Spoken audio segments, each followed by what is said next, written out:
O ecrã do computador portátil de Lúcia Almeida iluminava o seu pequeno ateliê no Intendente, as linhas de um projeto promissor rejeitado a dançarem como fantasmas teimosos.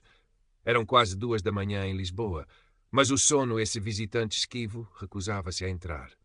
A cidade lá fora, com o seu murmúrio constante e as luzes amareladas a coar pelas persianas, parecia alheia à tempestade que se formava dentro dela. 30 anos de vida, de luta contra barreiras invisíveis, de uma resiliência forjada a ferro e fogo, e ainda assim a rejeição do projeto sem uma justificação plausível, sabia a Fel. Não era apenas trabalho, era a sua voz, a sua visão, mais uma vez silenciada. Desviou o olhar do ecrã, os ombros curvados pelo cansaço e pela frustração acumulada. Os seus dedos finos, manchados de tinta de impressora, tamborilavam na secretária de madeira clara. O ateliê, apesar de pequeno, era o seu refúgio. As paredes cobertas de esboços e fotografias de edifícios que a inspiravam. As prateleiras repletas de livros de arquitetura, arte africana e romances de autores lusófonos. Uma samambaia exuberante pendia perto da janela. As suas folhas verdes, um toque de vida teimosa, num espaço onde por vezes a esperança parecia murchar. Foi então que o som agudo de uma notificação do telemóvel quebrou o silêncio. Com um suspiro, Lúcia estendeu a mão. Era um alerta de notícias de um portal online. Gonçalo Albuquerque Tavares, o visionário da Alma Lusa Properties, será agraciado com o Prémio Jovem Líder de Impacto Nacional pela sua contribuição para uma arquitetura ética e inovadora. A fotografia que acompanhava o artigo mostrava-o impecável no seu fato caro, o cabelo louro escuro penteado para trás, um sorriso que Lúcia conhecia demasiado bem. Charmoso na superfície, gelado por baixo. O mesmo sorriso que assombrava suas memórias mais sombrias. Um arrepio percorreu-lhe a espinha. Gonçalo. O nome ecoou na sua mente, trazendo consigo o cheiro a cloro das piscinas da universidade, o som metálico dos cacifos a bater, o peso dos olhares condescendentes no campus da cidade universitária 10 anos antes. 10 anos. Uma década inteira para tentar enterrar a humilhação, o medo, a raiva. E agora ali estava ele, celebrado como um ícone de ética. A ironia era tão cortante que Lúcia sentiu o sabor amargo do vômito a subir-lhe pela garganta. As paredes do ateliê pareceram encolher. As linhas do projeto rejeitado no ecrã desfocaram-se, substituídas por imagens fragmentadas do passado. A sua pele escura, que sempre a fizera sentir-se um alvo naquele ambiente maioritariamente branco e elitista da Faculdade de Arquitetura. A sua voz, trêmula, a tentar defender um projeto inovador, enquanto Gonçalo e o seu séquito de privilegiados a observavam com desdém. Ele, o filho de uma família tradicional com mais apelidos do que escrúpulos, ela bolseira, filha de imigrantes angolanos, a africana que ousava destacar-se pela inteligência e não pela subserviência. Ética e inovação, repetiu Lúcia em voz baixa, o escárnio a pingar de cada sílaba. Aquele prémio era uma bufetada, um insulto a tudo o que ela sofrera, a todas as noites insones, a todas as lágrimas engolidas. Uma raiva fria e antiga, que ela pensara ter adormecido para sempre, começou a despertar nas profundezas do seu ser. Não, desta vez não. Desta vez o silêncio não seria a sua resposta. Olhou para o reflexo no ecrã escuro do computador, o seu rosto tenso, os olhos a brilhar com uma nova e perigosa determinação. O nome de Sofia Antunes, a sua melhor amiga, a jornalista que não temia as verdades inconvenientes, formou-se nos seus lábios. A noite ainda estava longe de terminar. O telefone tocou 3 vezes antes de Sofia atender, a voz sonolenta, mas instantaneamente alerta ao reconhecer o tom de Lúcia. Lu, o que se passa? São 2:30 da manhã. Vi uma coisa, Sofia. Preciso de falar contigo. Amanhã, pode ser. A urgência na sua voz era inconfundível. Claro, no sítio do costume às 9? Sim, obrigada. Na manhã seguinte, o cheiro a café fresco e a croissants acabados de fazer do pequeno café na Graça acolheu Lúcia, mas não conseguiu dissipar o nó no seu estômago. Sofia já a esperava, o seu olhar perspicaz a analisar o rosto da amiga. Sem rodeios, Lúcia contou-lhe sobre o prémio de Gonçalo, a voz a tremer ao recordar os episódios de bullying que sofrera na universidade às mãos dele e do seu grupo. Descreveu os insultos racistas velados e diretos, a sabotagem académica, o isolamento social orquestrado com uma crueldade calculada. A forma como ele usava a sua pele escura, o seu cabelo afro, as suas origens, como armas contra ela. Lembro-me de como ficaste na altura, disse Sofia, a sua expressão séria. Nunca percebi a dimensão toda. Esse canalha. Ele destruiu a minha confiança, Sofia. Quase me fez desistir do curso. Durante anos questionei o meu valor, a minha capacidade. E agora vão dar-lhe um prémio por ética? Lúcia abanou a cabeça, a incredulidade a misturar-se com a raiva. Não posso deixar que isto aconteça. Não posso. Sofia pousou a sua mão sobre a de Lúcia. E não vais. Estou contigo. Diz-me o que tens em mente. Nos dias que se seguiram, o ateliê de Lúcia transformou-se num quartel-general improvisado. As paredes, antes dedicadas à arquitetura, foram progressivamente cobertas por post-its com nomes, datas, possíveis ligações. Sofia, com a sua tenacidade de jornalista investigativa, mergulhou de cabeça no passado de Gonçalo. Lúcia, por sua vez, enfrentava o doloroso processo de revisitar as suas próprias memórias, vasculhando e-mails antigos, cadernos de apontamentos, qualquer vestígio que pudesse corroborar a sua história. Um dos primeiros alvos da investigação de Sofia foi um antigo professor de Lúcia, Tiago Nunes, agora reformado, que na altura tinha tido conhecimento de alguns incidentes, mas optara por uma abordagem passiva, aconselhando Lúcia a não dar importância e a focar-se nos estudos. Contactado por Sofia, mostrou-se inicialmente hesitante, desconfortável. Aquilo foram coisas de miúdos, sabe? Rapazes a serem rapazes, disse ele ao telefone, a voz carregada de um embaraço que não disfarçava a conivência de outrora. Professor Nunes, a voz de Sofia era firme. Estamos a falar de racismo e de um comportamento que teve consequências graves para a Lúcia. Coisas de miúdos não descreve o que aconteceu. Houve um longo silêncio do outro lado. Finalmente o professor suspirou. Ele sempre foi protegido, família influente. Mas sim, lembro-me do projeto da Lúcia, aquele sobre habitação social sustentável em zonas periféricas. Era brilhante. E lembro-me de como, de repente, pareceu perder o rumo. Gonçalo estava sempre por perto, a miná-la com comentários. Ele não ofereceu ajuda concreta, mas as suas palavras, ainda que tardias, validaram uma parte da dor de Lúcia. A dificuldade maior era encontrar testemunhas dispostas a falar abertamente. Muitos dos antigos colegas de Lúcia e Gonçalo ocupavam agora posições de destaque em empresas e instituições, alguns até com ligações diretas aos negócios da família Albuquerque Tavares. O medo de represálias era palpável. Ninguém quer queimar-se por uma história de há 10 anos, Lu, disse Sofia, frustrada após mais uma chamada infrutífera. Eu sei, respondeu Lúcia, a voz cansada. Mas alguém tem de se lembrar. Alguém tem de ter visto. Foi então que um e-mail anónimo chegou à caixa de correio de Sofia, encaminhado de um endereço temporário. Estive lá. Vi o que Gonçalo Tavares fez a Lúcia Almeida. Ele era um bully racista. Tenho alguns detalhes, mas não posso identificar-me. Boa sorte. O remetente assinava apenas como uma sombra do passado. O coração de Lúcia acelerou. Era pouco, mas era alguma coisa. A sombra do passado começou a fornecer, a conta-gotas, informações que corroboravam os relatos de Lúcia. Datas de incidentes específicos, nomes de outros alunos que também tinham sido alvo do desprezo de Gonçalo, embora de forma menos sistemática. Enquanto Sofia tentava convencer a sombra a revelar mais, ou até a dar um testemunho protegido, Lúcia mergulhava nos seus próprios arquivos. Encontrou um e-mail antigo de um professor diferente, elogiando a originalidade e a profundidade do seu projeto sobre reabilitação urbana no bairro da Cova da Moura. O mesmo projeto que semanas depois, após uma campanha insidiosa de Gonçalo, que espalhara boatos sobre plágio e incompetência, fora subitamente considerado pouco desenvolvido e desajustado.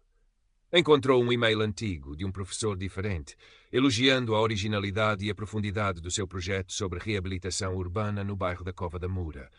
O mesmo projeto que, semanas depois, após uma campanha, a injustiça ainda lhe queimava a alma. Um flashback dolorosamente nítido assaltou-a enquanto lia o e-mail. Estava na sala de correções, o seu trabalho exposto. Gonçalo, encostado à parede com os braços cruzados, um sorriso trocista nos lábios, comentara em voz alta para os amigos, mas suficientemente audível para todos. A reabilitar a Cova da Moura. Não sabia que agora tínhamos especialistas em barracas diretamente importadas de Luanda. O riso que se seguiu, a forma como os professores desviaram o olhar, o seu próprio rosto a arder de humilhação. A sua pele escura, o seu cabelo crespo, a sua herança angolana, tudo era motivo de chacota para ele. Armas para a diminuir, para a fazer sentir que não pertencia àquele espaço de privilégio branco. A investigação avançava lentamente, cada pequena vitória acompanhada de um retrocesso. Sofia descobriu que Gonçalo, ao longo dos anos, tinha estado envolvido noutras situações eticamente dúbias nos seus negócios imobiliários. Disputas com pequenos proprietários, projetos aprovados em circunstâncias suspeitas, mas nada tão diretamente ligado a um comportamento pessoal abusivo como o que Lúcia descrevera. A sua imagem pública era cuidadosamente construída e protegida por uma equipa de relações públicas e advogados. Um dia, Lúcia recebeu um telefonema de um número desconhecido. Uma voz masculina, suave, mas com um tom subjacente de ameaça, apresentou-se como um amigo do Sr. Albuquerque Tavares. Dona Lúcia Almeida, começou o homem, chegou-nos aos ouvidos que anda a remexer em assuntos antigos, assuntos da universidade. Sabe, há coisas que é melhor deixar no passado. O Gonçalo é um homem importante, com muitos amigos. Não queremos que ninguém se magoe por causa de mal-entendidos juvenis. Lúcia sentiu um arrepio de medo, mas respondeu com uma firmeza que não sentia. Não são mal-entendidos. Foi racismo e abuso, e o passado tem uma forma de vir sempre ao de cima. Pense bem, Dona Lúcia. Uma jovem arquiteta como a senhora a tentar se ingrar. Lisboa é uma cidade pequena, no fundo. Seria uma pena que certas portas se fechassem. A ameaça agora era explícita. Desligou o telefone com as mãos a tremer. A tática de Gonçalo era clara: intimidação. Por um momento, a vontade de desistir, de se encolher de volta para a segurança do seu anonimato, foi avassaladora. Ligou a Sofia, a voz embargada. Ele sabe, Sofia. Estão a tentar calar-me. Calma, Lu, a voz de Sofia era tranquilizadora, mas Lúcia percebia a raiva contida. Isto só prova que estamos no caminho certo. Ele está com medo. Não te deixes intimidar. A ameaça, paradoxalmente, fortaleceu a resolução de Lúcia. Aquele medo que lhe tentavam instilar era o mesmo medo que a paralisara durante anos. Não mais. Decidiu que precisava de confrontar Gonçalo diretamente, não para o acusar ali, mas para ver a sua reação, para gravar, se possível, a sua arrogância, o seu desprezo. Sofia, inicialmente reticente, acabou por concordar que poderia ser uma forma de obter algo mais concreto. Descobriram que Gonçalo participaria numa recepção de lançamento de um novo empreendimento de luxo no Chiado. Lúcia, usando um contacto antigo de um fornecedor, conseguiu um convite. A recepção era um mar de caras conhecidas da alta sociedade lisboeta, o ar dense com o cheiro a perfumes caros e a conversas superficiais. Lúcia, no seu vestido sóbrio mas elegante, sentia-se um peixe fora de água, a sua pele escura a destacar-se ainda mais naquele ambiente. Localizou Gonçalo perto do bar, rodeado por um grupo de admiradores. O seu sorriso era o mesmo, a sua postura de um homem que se sentia dono do mundo. Respirando fundo, Lúcia aproximou-se. Gonçalo, disse ela, a voz surpreendentemente calma. Ele virou-se, o sorriso profissional a vacilar por uma fração de segundo ao reconhecê-la. Recuperou-se rapidamente. Lúcia Almeida, que surpresa! O que faz por aqui? Veio admirar a verdadeira arquitetura. O tom era condescendente, o olhar varrendo-a de cima a baixo. Vim apenas dizer-lhe que me lembro de tudo, Gonçalo, da universidade, dos seus incentivos. Ele riu, uma risada curta e fria. O passado. Algumas pessoas ficam presas nele, não é? A viver de ressentimentos. Sabe, Lúcia, o mundo é dos que olham em frente, dos que constroem, não dos que se agarram a sensibilidades. Ele inclinou-se ligeiramente, a voz a baixar para um murmúrio ameaçador, o cheiro do seu perfume caro a invadir o espaço de Lúcia, o mesmo perfume que ele usava há 10 anos. Aconselho-o a fazer o mesmo. Olhe em frente e não se meta no meu caminho. Lúcia manteve o olhar firme. O problema, Gonçalo, é que o seu caminho foi construído sobre a destruição de outros, e isso tem um preço. Ele encolheu os ombros, um brilho gelado nos olhos. Cada um com a sua sorte. E a minha, como pode ver, é excelente. Virou-lhe as costas, voltando para o seu círculo de bajuladores. Lúcia afastou-se, o coração a bater descompassado, mas com uma nova peça no seu arsenal, o áudio daquela conversa, gravado discretamente no seu telemóvel. A arrogância dele, o desprezo, a ameaça implícita, estava tudo ali. Sofia ouviu a gravação com uma mistura de fúria e excitação profissional. Ele é inacreditável. A forma como ele fala, isto é ouro, Lu. Mas temos de ter cuidado como o usamos. Ele pode processar-te por gravação ilegal.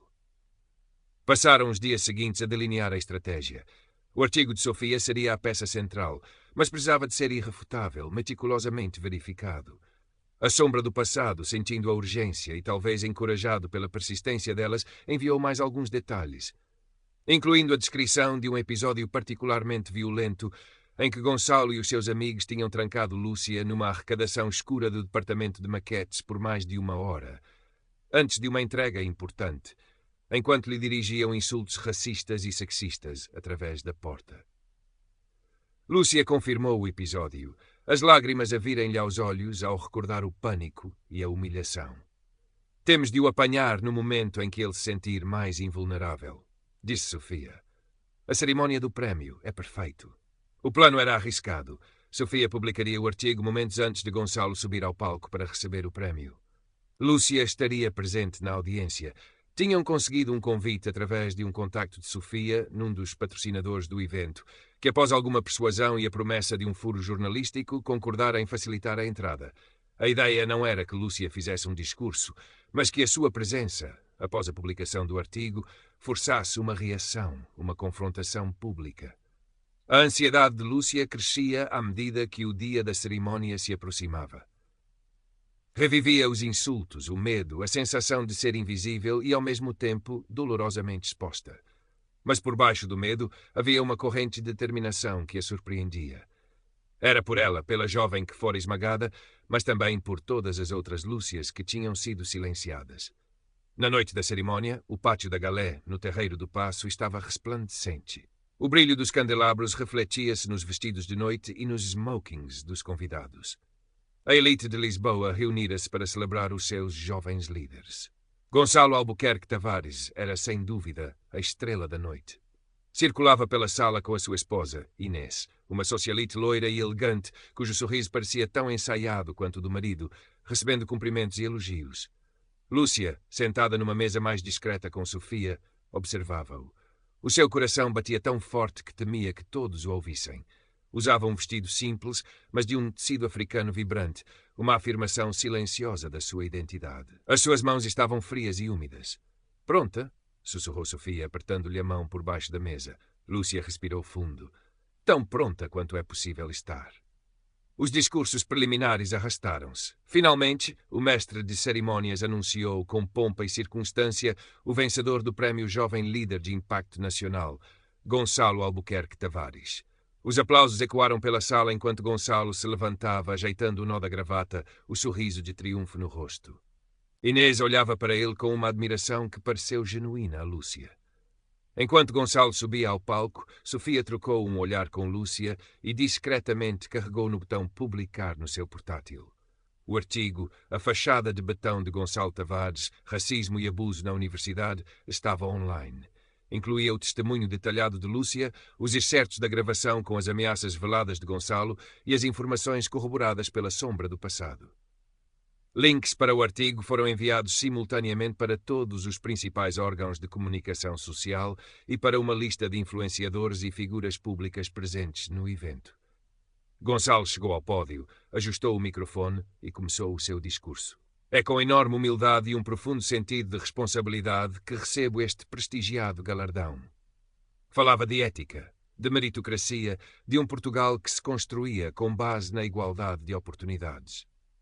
As suas palavras para Lúcia soavam ocas, obscenas. No meio da audiência, os primeiros telemóveis começaram a acender-se.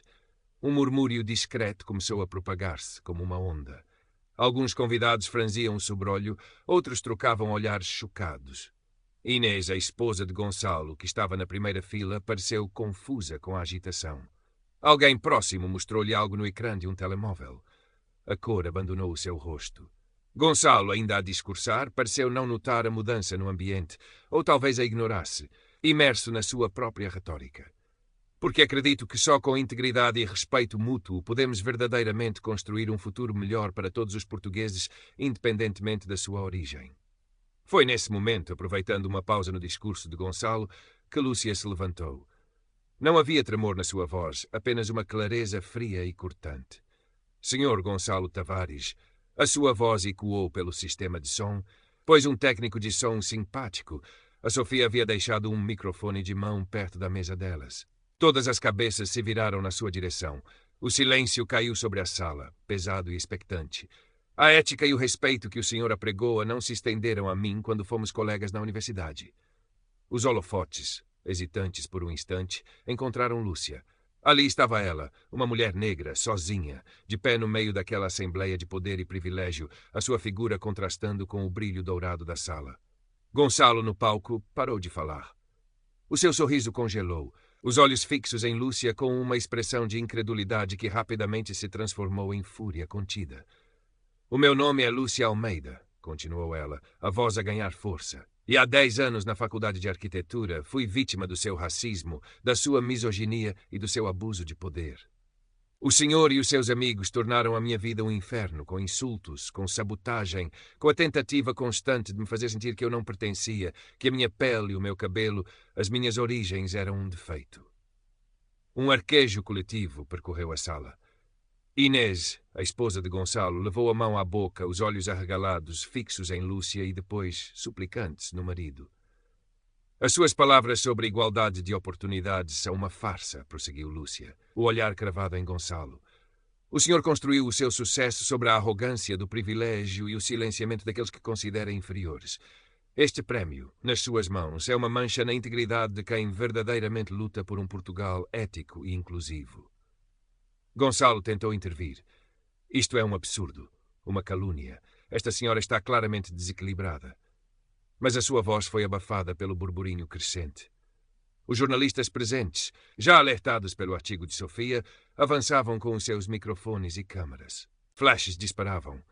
Sofia, ao lado de Lúcia, mantinha uma expressão calma, mas os seus olhos brilhavam de triunfo.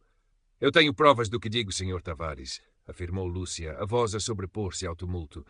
"E é verdade, por mais tempo que leve, acaba sempre por vir à luz." A segurança do evento começou a mover-se, hesitante, sem saber como agir. Alguns convidados levantavam-se, indignados ou curiosos.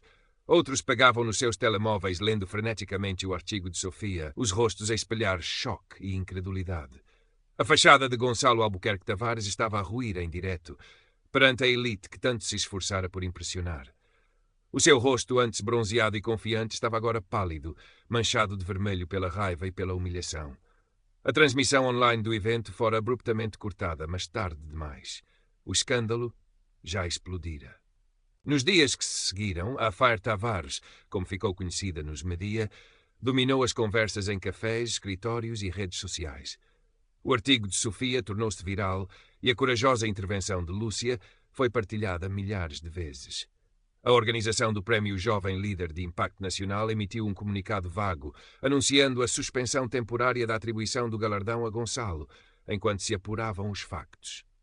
Empresas que tinham Gonçalo como imagem de marca ou parceiro estratégico começaram a distanciar-se publicamente. Patrocínios foram cancelados. O mais significativo, no entanto, foi o surgimento de outras vozes. Encorajadas pela denúncia de Lúcia, outras pessoas, antigos colegas, ex-funcionários, até mesmo uma antiga namorada, começaram a partilhar as suas próprias experiências negativas com Gonçalo, pintando um retrato consistente de um homem arrogante, manipulador e com um historial de comportamento abusivo. À sombra do passado, o tal Miguel decidiu finalmente dar uma entrevista a Sofia sob anonimato protegido, corroborando e expandindo o seu testemunho. Lúcia, no seu pequeno atelier, sentia-se como se tivesse atravessado um furacão. Estava exausta, física e emocionalmente.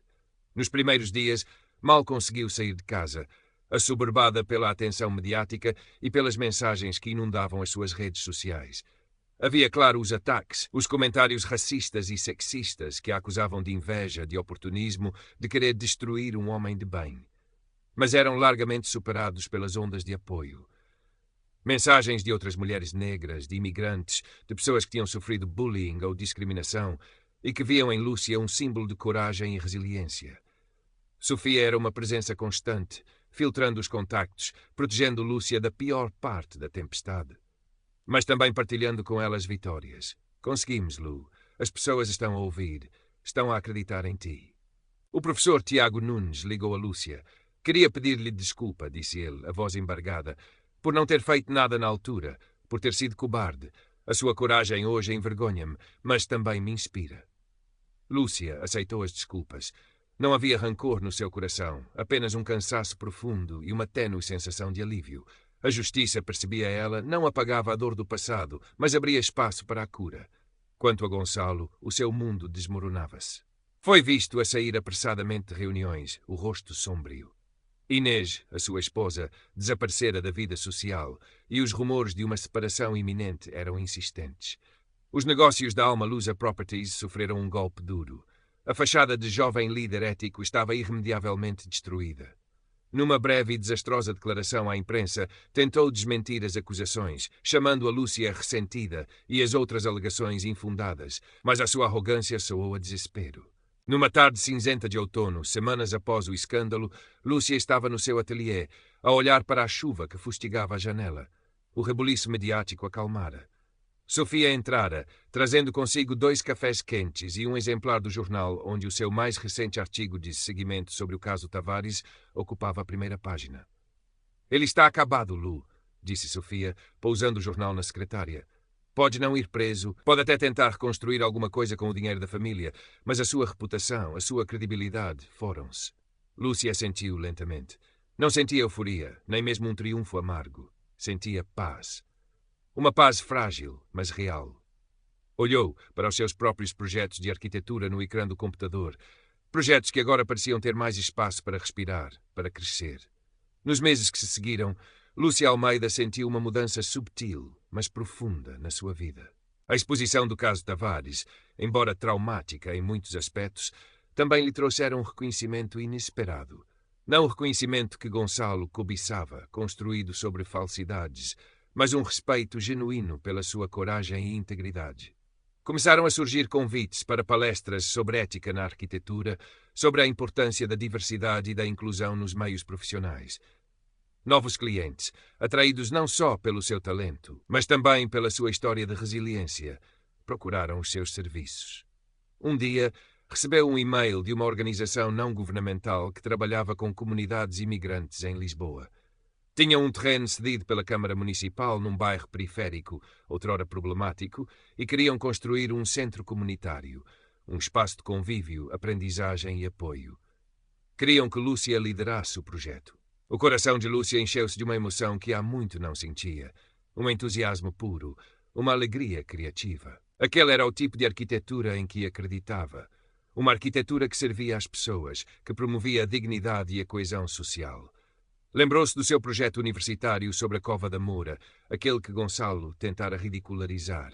Era como se a vida, de alguma forma, lhe estivesse a dar a oportunidade de fechar um ciclo, de transformar a dor do passado em algo construtivo. Dedicou-se ao projeto do centro comunitário com uma paixão renovada. Passava horas a desenhar, a pesquisar materiais sustentáveis, a reunir-se com os futuros utilizadores do espaço, ouvindo as suas necessidades e aspirações. Queria criar um edifício que fosse não apenas funcional, mas também belo, acolhedor, um reflexo da diversidade e da força daquela comunidade. Um lugar onde todos se sentissem pertencentes, um sentimento que a ela própria lhe fora tantas vezes negado.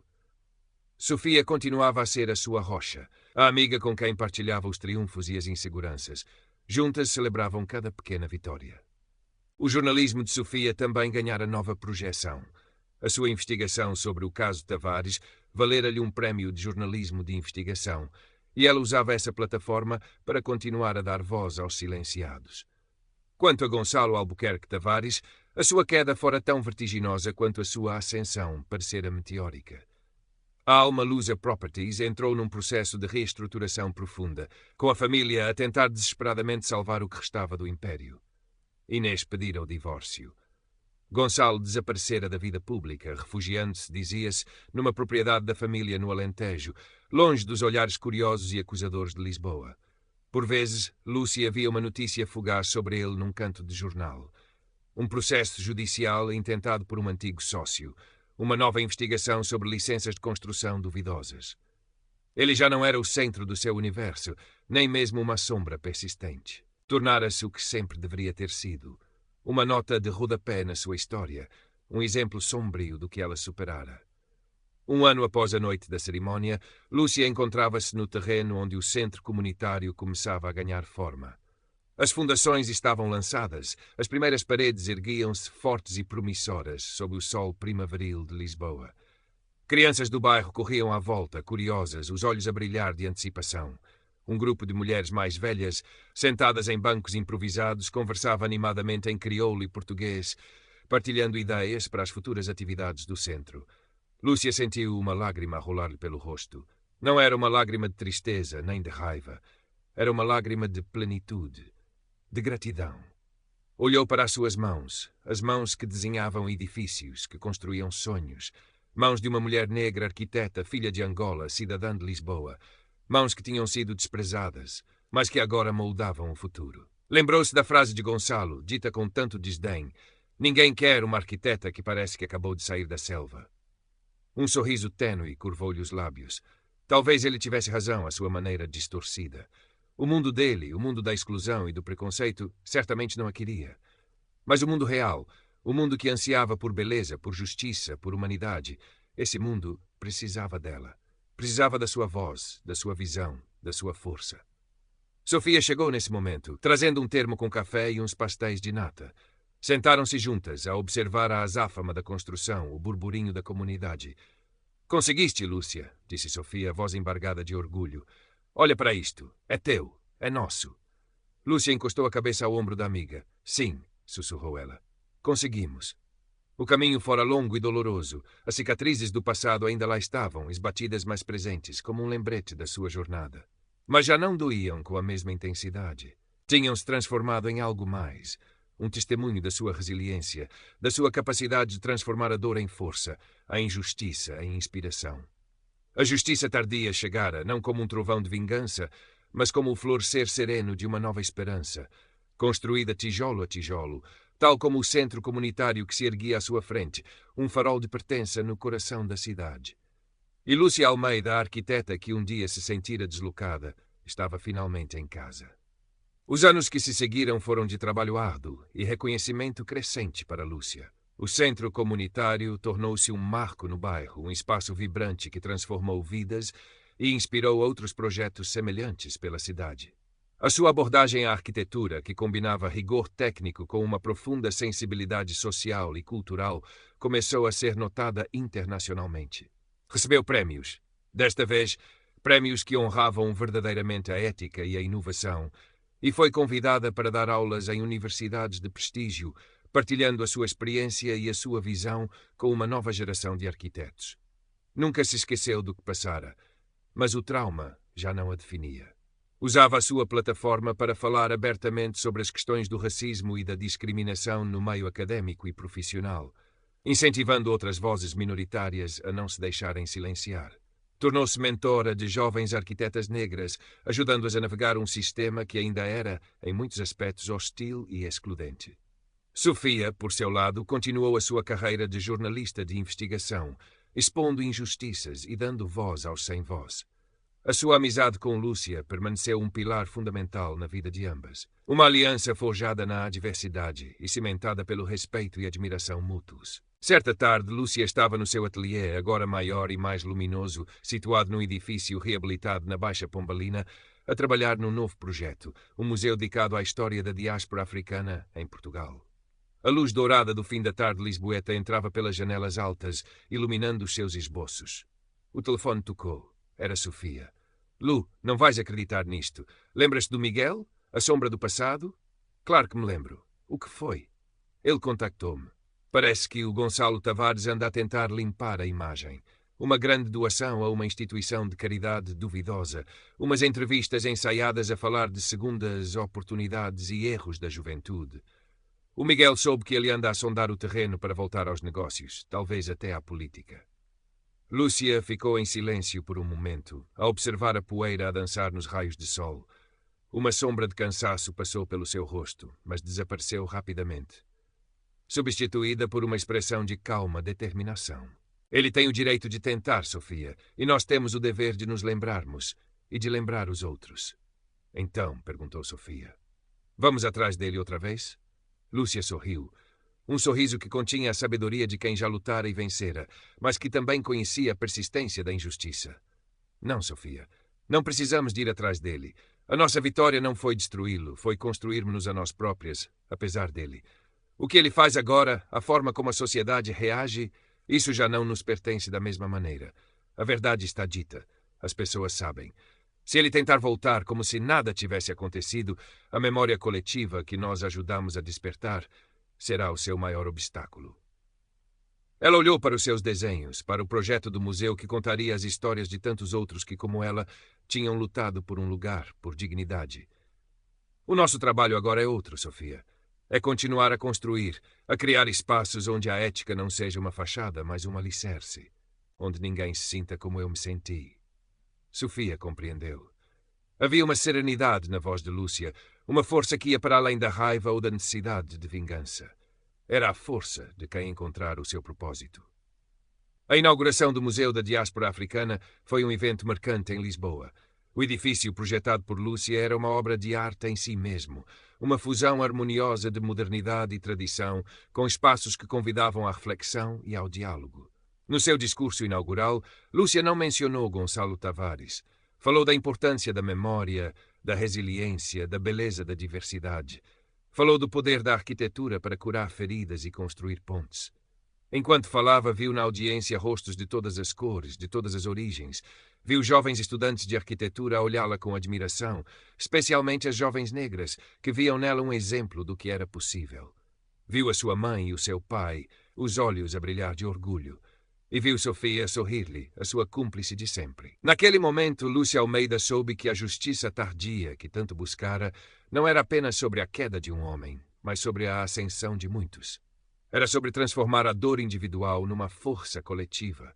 Era sobre construir um futuro onde nenhuma voz fosse silenciada, onde nenhuma pele fosse uma sentença, onde nenhum talento fosse desperdiçado por causa do preconceito.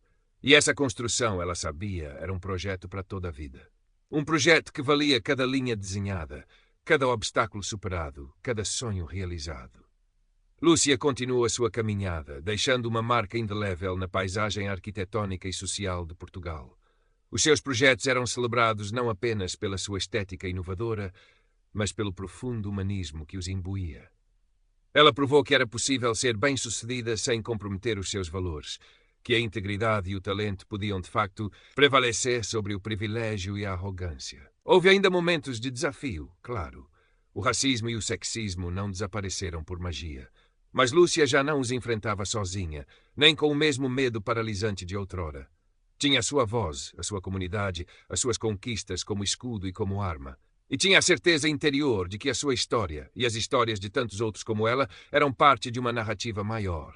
Uma narrativa de luta, de resistência e, em última análise, de esperança. Gonçalo Albuquerque Tavares nunca recuperou o brilho de outrora. Tentou algumas incursões discretas no mundo dos negócios, mas o fantasma do escândalo pairava sempre sobre ele. A sociedade lisboeta, com a sua memória por vezes seletiva, não esquecera completamente a imagem daquele jovem líder promissor a desmoronar-se em público. Tornou-se uma figura secundária, uma sombra do que fora, um lembrete constante de que as ações têm consequências, mesmo para os aparentemente intocáveis. A sua maior punição não foi a perda de estatuto ou de dinheiro, mas a irrelevância a que fora votado, o contraste gritante com a luz crescente que emanava de Lúcia Almeida. Numa tarde soalheira de primavera, muitos anos depois, Lúcia passeava pela Moraria, o bairro histórico onde o seu primeiro grande projeto, o centro comunitário, continuava a ser um coração pulsante de vida.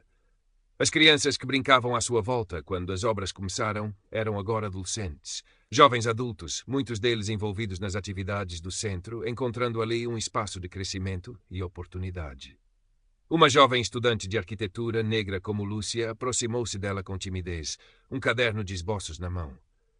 Arquiteta Lúcia, sou a Aisha. Posso mostrar-lhe os meus desenhos? A sua história e o seu trabalho inspiraram-me tanto. Lúcia sorriu, um sorriso largo e genuíno que iluminava o seu rosto. Pegou no caderno da jovem, os seus olhos percorrendo os traços hesitantes, mas cheios de promessa. Claro que sim, Aisha. Mostra-me tudo. Temos tanto para construir juntas. Enquanto o sol se punha sobre os telhados de Lisboa, pintando o céu de tons dourados e rosados, Lúcia sentou-se com Aisha num banco do largo, a conversar sobre ângulos, materiais, sonhos. E naquele momento simples, naquela partilha entre gerações, residia a verdadeira essência da sua justiça, da sua vitória. Não era o fim de uma história, mas o começo de muitas outras.